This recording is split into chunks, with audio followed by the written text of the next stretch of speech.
ربنا افتح بيننا وبين قومنا بالحق وأنت خير الفاتحين. صدق الله العظيم. أهلا بكم أعزائي المشاهدين، مشاهدي برنامج كلام بالمصري ومشاهدي قناة الحدث اليوم في مصر والوطن العربي. أهلا بكم، برحب بكم. كل سنة والأمة الإسلامية بخير وبصحة وسعادة. كل سنة وأنتم طيبين، كل سنة وأنتم طيبين بمناسبة المولد النبوي الشريف، ذكرى ميلاد رسول الله سيد الخلق الذي بكى شوقا لرؤيتنا. صلوا عليه وسلموا تسليما، عليه أفضل الصلاة والسلام. أعزائي المشاهدين، اتكلمنا قبل كده في حلقة سابقة عن ريادة الأعمال والتسويق الإلكتروني، وتحدثنا فيه وقلنا أن الحديث في هذا الموضوع بيطول. النهاردة هنستكمل الحديث عن مجال ريادة الأعمال والتسوق الإلكتروني وما إلى ذلك. لكن قبل ما نبدأ حلقتنا اسمحوا لي أرحب بضيوف حلقة النهاردة واللي منورني في الاستوديو، واللي حقيقي سعيد جدا بتواجدهم معايا. معانا في البداية الأستاذ عبد العزيز عصام، الخبير التسويقي في مجال التجارة الإلكترونية. أهلا بيك أستاذ عبد العزيز، منورني في الاستوديو. أهلا بيك علي.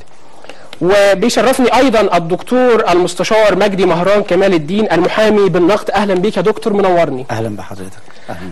وقبل عايزين بقى يا استاذ عبد العزيز نعرف في البدايه، يعني عاوزين في عجاله سريعه كده نتكلم عن يعني نوضح للمشاهدين. احنا وضحنا قبل كده في حلقه سابقه عن التسويق الالكتروني وكده، عاوزين نوضح في عجاله سريعه ايه هو التسويق الالكتروني. تمام. التسويق الالكتروني ده تسويق زي اي تسويق في الدنيا خالص. الفكره كلها قايمه على ان من 20 سنه او من 30 سنه كان الناس بتشتري منتجات من محلات او من اماكن معروفه. من 10 سنين او من 12 سنه تقريبا الموضوع اتغير، لان اوريدي بقت في امكانيه ان الناس تعمل اوردرات او تعمل مشترياتها عن طريق الانترنت. فبقت المحلات دي عشان تزود مبيعاتها، علشان تقدر توصل لملايين من الناس، فتحت مولز بس عن طريق الانترنت، يعني ابلكيشن، ويب سايت، بحيث ان الناس سهل جدا ان هي تعرف تروح تشتري الحاجات دي من مكانها، بدل ما كانت بتروح لمول، بدل ما كانت بتروح لمحل، بقت اوريدي بتعمل الاوردرز او الطلبات بتاعتها من مكانها، والحاجه دي تيجي لحد عندها. ده زود مبيعات بالملايين، يعني بالارقام مثلا التجاره الالكترونيه في خلال 2019 و2018 كان المتوقع ان هي توصل لحوالي تقريبا مليار دولار. الموضوع وصل من 2019 ل 2020 ل 58 مليار دولار، يعني رقم كبير جدا بسبب سهوله التجاره الالكترونيه، لان الحاجه بتوصل لحد الناس، دايما فيها اوفرز، دايما فيها عروض. سهل جدا ان انت تعمل اوردر من اي مكان، مش لازم في المكان اللي انت قاعد فيه، مش لازم في البلد اللي انت قاعد فيها. فده سهل الموضوع قوي. فالارقام كبرت طبعا بمناسبه موضوع الازمه بتاعت كورونا في خلال السنه اللي فاتت، فده زود المبيعات وزود المشتريات للناس، وبقت في امكانيه وسهل جدا التداول عليها. تمام جدا. دكتور مجدي، عايزين نعرف ايه هي طبيعه شركات التسويق وانواعها ووضعها القانوني داخل مصر، وهل الشركات دي بتكون مرخصه ام مجرد ان هي شركات اونلاين او ستور على الموقع وخلاص؟ هل الشركات دي بتكون مرخصه؟ وعايزين نعرف طبيعتها ونوعها ووضعها القانوني داخل مصر. طبعا الشركات دي لابد انها تكون مرخصه في البلد التي انشئت فيها. فالموقع مثلا اذا كان هيكون في امريكا او في الهند او في الصين، الموقع ده لازم يكون واخد المشروعيه من القوانين واللوائح التي تبيح ذلك في بلد المنشأ، اللي هي البلد اللي هيبث منه الموقع بتاعه عبر الشبكه الالكترونيه.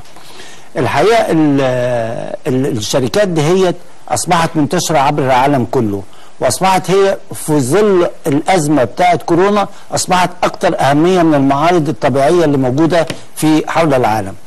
الحقيقه النهارده بتلاحظ الموضوع ده هو نظرا لاهميه الانترنت، اصبح التعاقد بيتم عبر هذه الشبكه، فلا بد ان يكون الاول الشركه اللي هتقوم بالتسويق الالكتروني مرخص ليها في البلد الذي نشأت فيه، سجل تجاري وبطاقه ضريبيه، رخصه تبيح له بذلك الاتجار بذلك عبر الشبكه الالكترونيه. عايز اقول لحضرتك مش شرط ان يكون الرخصه تبيح الاتجار في سلع معينه، بل يكفي ان لا يكون هناك قانون يمنع الاتجار في هذه السلعه. فهي لازم يكون لها الحق في مباشره النشاط التجاري عبر شبكه الانترنت، وانها غير ممنوعه مباشره العناصر التي تقوم بعرضها عبر هذه الشبكه. تمام جدا يا دكتور مجدي. طيب استاذ العزيز، مؤخرا سمعنا كتير عن الكاش باك سيستم اللي بدات تلجا له بعض الشركات اللي لها ستور اونلاين او ابلكيشنز او كده، عن طريق بيعملوا اوفر، فبالتالي المستخدم بيستخدم الاوفرات دي فبالتالي بيرجع له كاش باك على الحساب بتاعه. عاوزين نعرف ايه هو الكاش باك سيستم وازاي الشباب بيستخدموه على الانترنت، عاوزين نوضح للمشاهدين. تمام، تعالى نوضح الحاجه الاول ان اكبر شركات في العالم دلوقتي علشان تحفز المستخدمين ان هم يستخدموا الخدمه دي، فبتعمل لهم نظام كده اسمه اللويالتي بروجرام. النظام ده موجود في كل شركات الاتصالات في كل حته في العالم، في البنوك. النظام ده بيتيح للعميل ان هو كل ما هيعمل عمليه شرائيه كل ما هيستفاد. في بعض الشركات بتقدم الخدمه دي عن طريق نقاط، ان انت النهارده بتاخد النقط دي بتقدر تبدلها من الستورز من مكان نفسه او من تستفيد بيها في اي حاجه، في حاجه بالظبط كده. من فتره كده كانت الناس بتستخدمها من نفس المحل، بعد كده بقت كيانات كبيره بتعمل شراكات مع هنقول ماركات او براندات معروفه، بحيث ان انت بالنقط دي تقدر تروح تبدلها وتستخدم النقط دي. احنا عاملين نفس السيستم بالظبط، بس عن طريق حاجه اسمها مش بوينت باك، لا، عن طريق حاجه اسمها كاش باك. احنا بنتيح وبنخلي الناس كلها تعمل مشترياتها من نفس المحلات اللي هي بتعملها كده كده، البراندات المشهوره عالميا ومحليا، كل حاجه بالظبط كده. انا بكلمك في 12000 براند تقريبا من غير ما اقول اساميهم يعني، بس كلهم معروفين جدا وملايين من الناس بتستخدمهم في العالم العربي، بالعكس ده في العالم كله. احنا بنتيح لهم ان هم بيستخدموا نفس الخدمه وبيستفادوا الكاش باك ده، ومش بيبدلوه بنقط، لا، ده بيستخدموه او بيقدروا يستردوه كاش نقدي. وبالتالي انا النهارده فدت العميل. اول حاجه ان هو فلوس كده كده كان هيدفعها في مشترياته العاديه، فبالتالي بقى يكسب نسبه على مشترياته. واي حد في العالم يحب يوفر، واي حد في العالم يحب يكسب على مشترياته. خصوصا عندنا في مصر، احنا الشعب المصري بطبيعته بيحب العروض، بنحب التوفير، اكيد يعني ما حدش هيكره التوفير ولا العروض اللي اللي الشركات بتعملها للمستهلك. طيب استاذ عبد العزيز، انا بشكرك جدا. هنتقل للدكتور مجدي. دكتور مجدي، عاوزين نعرف ازاي بيتم التعاقد مع شركات التسويق الالكتروني عن طريق الانترنت، وايه هي الاحكام وما هي مشروعيات التسوق عن طريق الانترنت، وهل في قانون بيحكم هذه العلاقه بين الشركات وعملائها؟ طبعا. هو الحقيقه التعاقد عبر الانترنت هو تعاقد في مكانين مختلفين. الاصل ان هناك التعاقد بيتم بايجاب وقبول بين طرفين، فيكون هناك عرض ويكون هناك قبول بهذا العرض في مجلس العقد. انما عن طريق شبكه الانترنت بيتم عن طريق مكانين، واحد موجود مثلا في مصر والثاني في امريكا او في الهند او في الصين او في انجلترا، ويتم التعاقد عبر شبكه الانترنت. فهو الطرف الاول بيبعت الشروط التعاقد، والطرف الثاني اذا ما قبلها اطلع عليها فبيبعت له ان هو قبل فينعقد العقد. فاذا مجلس العقد هو صفحه الانترنت اللي هي موجوده، وتمام التعاقد بيكون لحظه وصول القبول الى الايجاب. الطرفين، الطرف الاول عرض المشروع والطرف الثاني اللي قبل انعقد العقد. المشروعيه هنا موجوده كمشروعيه اي عقد موجود بيتاخد بيها، وهو العقد شريعة المتعاقدين. فالمادة 147 من القانون المدني المصري هي نفسها موجودة بس مش ذات الرقم في مبادئ وقوانين دول العالم كله، وبالتالي أي بتنص على إيه المادة يا دكتور؟ عايزين العقد شريعة المتعاقدين لا يجوز إلغاؤه أو تعديله إلا بموافقة الطرفين. فإذا كان هناك شروط قد قدمت اللي احنا بنقول عليها تحت عنوان الإيجاب، القبول بيبقى قبول بذات الشروط ودون اي تعديل. فاذا انعقد العقد بهذه الكيفيه اصبح ملزم للطرفين، لا يجوز لاي من الطرفين ان هو يعدل من هذه الشروط او يلغيها الا بموافقه الطرفين او بحكم قضائي. هذا هو الالتزام المترتب على التعاقد. نفس الشيء هو بيتم عن طريق التعاقد عبر الانترنت، وانما الاختلاف الوحيد ان مجلس العقد ما بيبقاش الطرفين موجودين على صاله واحده على قاعه واحده، هو مجرد اونلاين بيبقى على صفحه الانترنت. تمام. طيب استاذ عبد العزيز، اكيد اي شغل او اي حد عنده شركه سواء كتجاره عاديه او كتجاره الكترونيه اكيد بيواجه معوقات وتحديات ومشاكل، ده طبيعي في اي شغل. ايه هي المعوقات والمشاكل اللي بتواجه من يعمل في مجال التجاره الالكترونيه؟ زي ما انت قلت يا استاذ علي، نفس المعوقات اللي بتقابل اي حد رائد اعمال، اي حد بيفكر ان هو يعمل مشروع خاص بيه، هي نفس المشاكل. بس لو بصينا للمشاكل بتاعه التجاره التقليديه عليها مشاكل اكبر شويه. يعني انا النهارده مثلا لو انا شخص عايز افتح مشروع مثلا، المشروع ده هيكلفني اول حاجه، يحتاج مني ان انا عندي راس مال، محتاج راس مال ومحتاج مكان ومحتاج أيوة. خطه محترمه امشي عليها ومحتاج فريق عمل، محتاج كل الحاجات دي وخبره طبعا، صح كده، ودراسه للسوق. جميل جدا. المشكله اللي بتقابل معظم الناس والمعلوماتك ان اكتر من 80% من المشاريع التقليديه يا استاذ علي بتفشل في اول سنتين.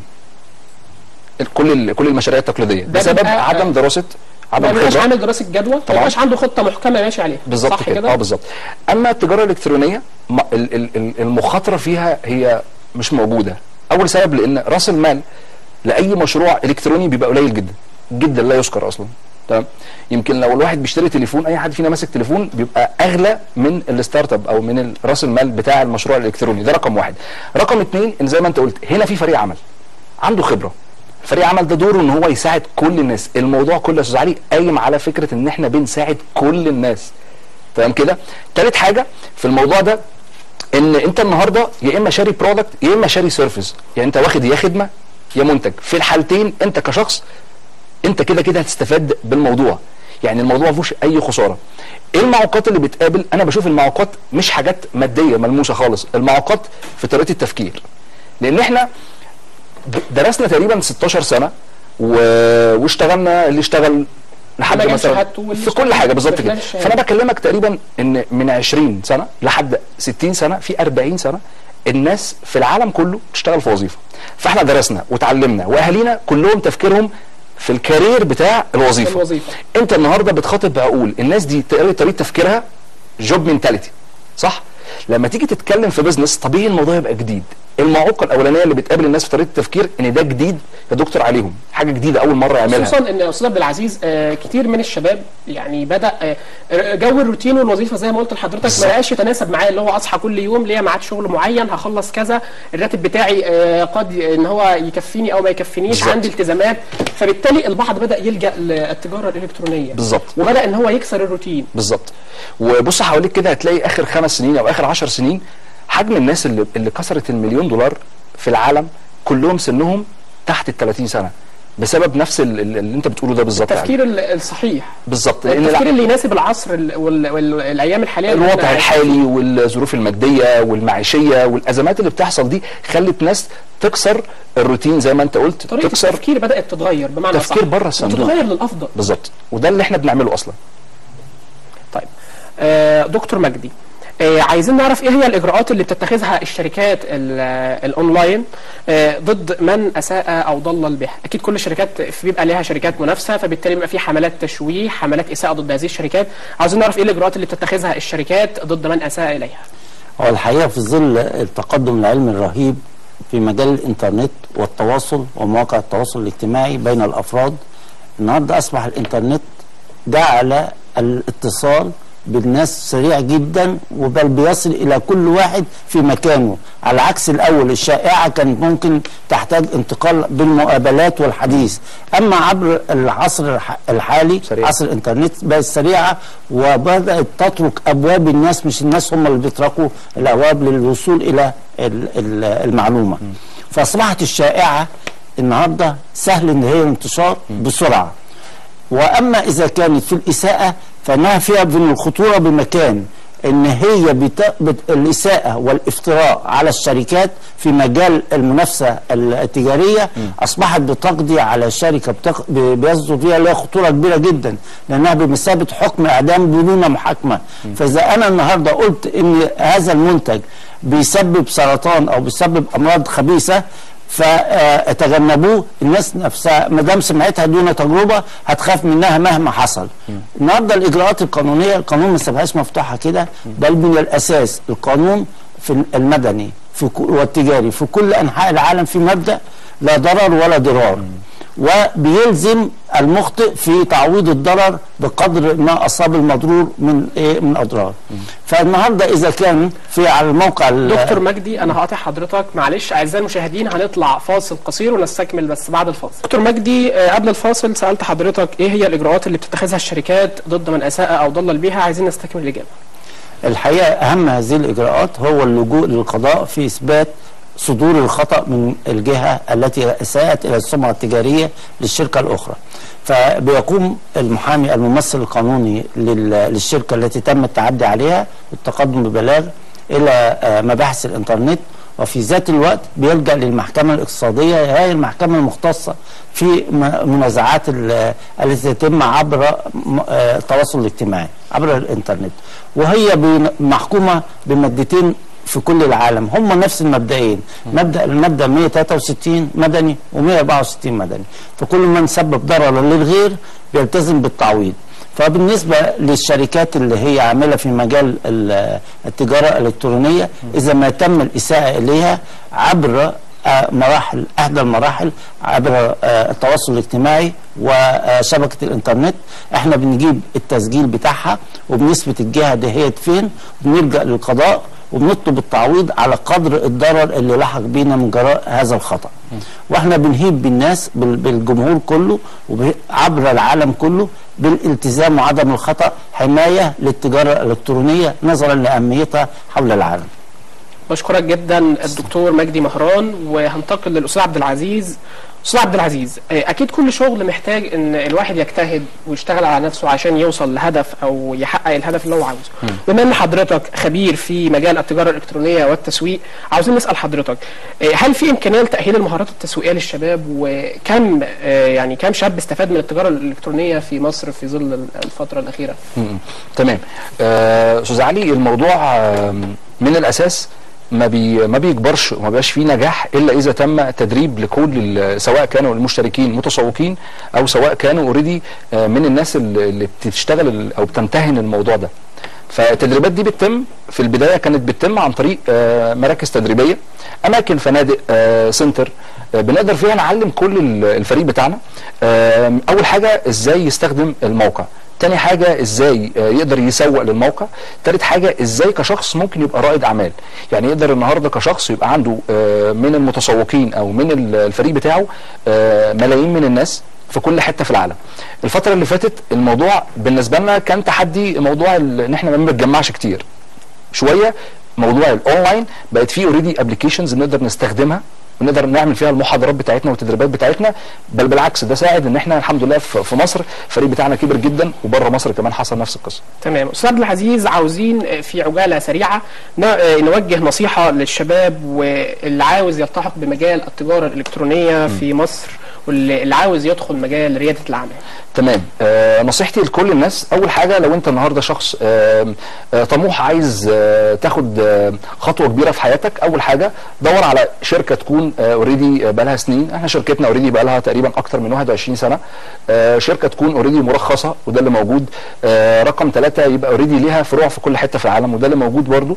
نصيحتي لكل الناس ما تسيبش نفسك للوظيفه او للروتين، مع احترامي ليها حاجه حلوه جدا، بس دي لازم تبقى مرحله. كل رجال الاعمال وكل الناس الناجحه في العالم استاذ علي كانت في الاول ده جزء من خطتها في حياتها، وبعد كده جدا ترك الوظيفه علشان يخش مجال الرياده، وان هو يبقى حر نفسه ومش مقيد بوظيفه او بتحكمات معينه. بالظبط.